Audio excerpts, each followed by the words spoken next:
Finally, we're going to get into adding and subtracting polynomials. Adding polynomials involves adding like terms.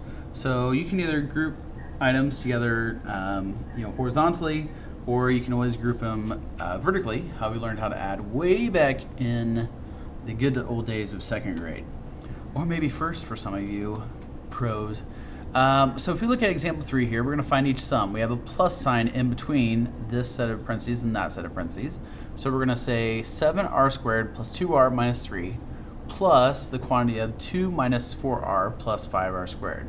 So the only things we can combine are anything that have a common term. So I'm going to group together my 7r squared and my 5r squared. And when we do that, we just combine and add our coefficients. So we're going to have a 7r squared plus a 5r squared, which is going to give us a 12r squared. You do not add the exponents, you only combine your coefficients. Your r squareds tell you what to group together.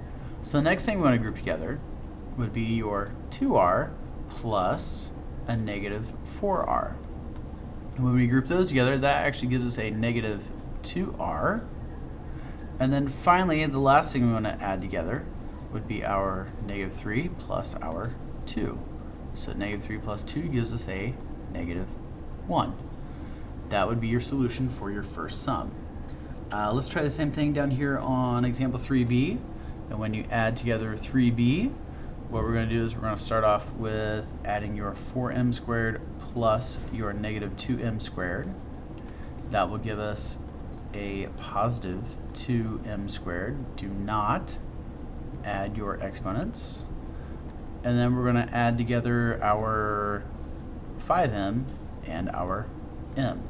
So keep in mind, if you have just an m, there's a 1 in front of that. So you have a 5 plus a 1 gives us 6m.